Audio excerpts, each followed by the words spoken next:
Why is it that we don't seem to be able to adjust ourselves to the physical environment around us? Why is it that in this culture it represents in a unique fashion the law of diminishing returns? That our success is a failure? That we are building up an enormous technological civilization which seems to promise the fulfillment of every wish at the touch of a button. And yet, as in so many fairy tales, when the wish is finally materialized, they are like fairy gold. They are not really material at all. In other words, so many of our products, our cars, our homes, our clothing, our food, it looks as if it were really the instant creation of pure thought.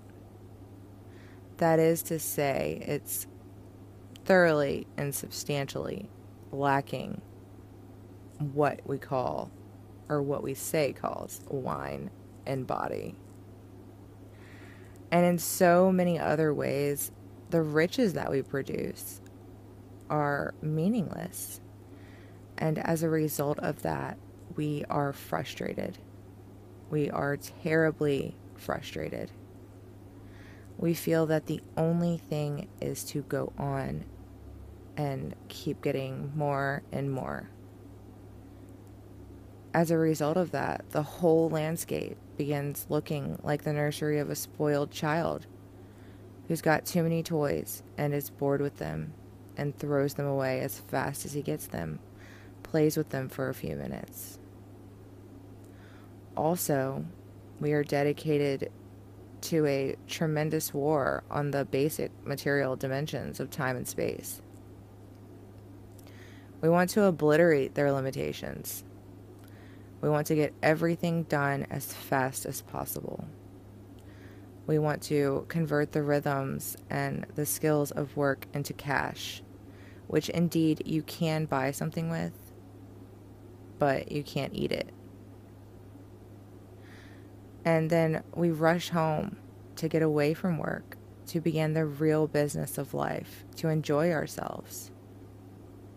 You know, for the vast majority of American families, what seems to be the real point of life, what you rush home to, is to just watch an electronic reproduction of life. You can't touch it, it doesn't smell, and it has no taste. You might think that people getting home to the real point of life in a robust material culture would go home and to a casal, like a banquet or an orgy of lovemaking or a riot of music and dancing, but that's nothing of the kind for the majority in this culture. It turns out to be this purely passive contemplation of a twittering screen.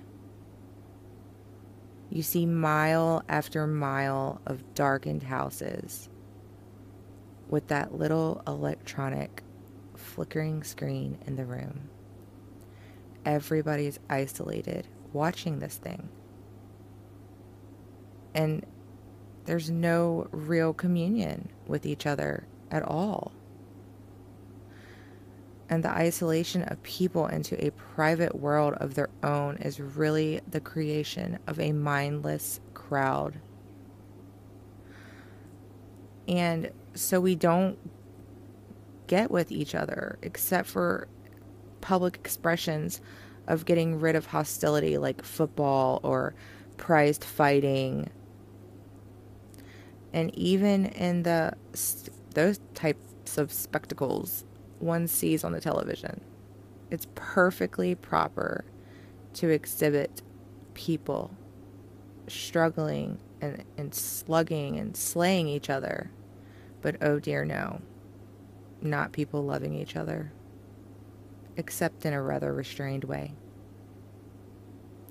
One can only draw the conclusion that the assumption underlying this is that expressions of physical love are far more dangerous than expressions of physical hatred. And it seems to me that a culture that has that sort of assumption is basically crazy and devoted, unintentionally indeed, but nevertheless, in fact, devoted, not to survival, but to the actual destruction of life. Hey, you guys, that was not a lecture that was from me. That was my favorite lecture that I've ever heard. I've heard on pretty much every Alen Watts lecture there is. And he was a man that was ahead of his time and a awesome visionary speaker. And, you know, sometimes when I get caught up in some negative stuff, a lot of times I'll listen to some Alen Watts and it brings me out of it because he's such a logical thinker. He puts my thoughts into words a lot of times. And there was a video on YouTube, it's my favorite video, that had this lecture, and since you can't really like share videos on YouTube, it's kind of weird, like not how it is on Facebook. I recreated it, and I'm proud that I recreated it. So if anything ever happens to me, my son will know that I loved this ideology, and there's a reason why. If you listen to it, then you'll know why. And since there's been so much negativity in the comments sections and just bashing and just absolute hate, and you know, I can tell a lot of people in this movement are getting stressed out, and it makes me sad to see that. I mean, you know, there's going to be negativity in everything, but when you have your comment section just feeding into it with 1,000 times more negativity, it just makes everything worse, I guess, and more stressful, and you feel like you're being attacked, so you feel like you have to attack. And you know, I don't think people want to do that. I think this movement was supposed to be something that was visionary, that brought us together.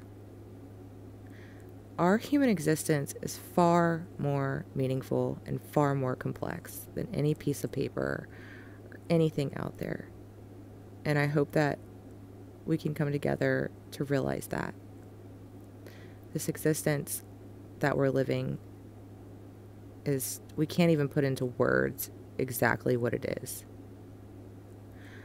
So all the words we've been using to describe our lives and describe how we feel, or this and that, it's just a moment in a vast universe.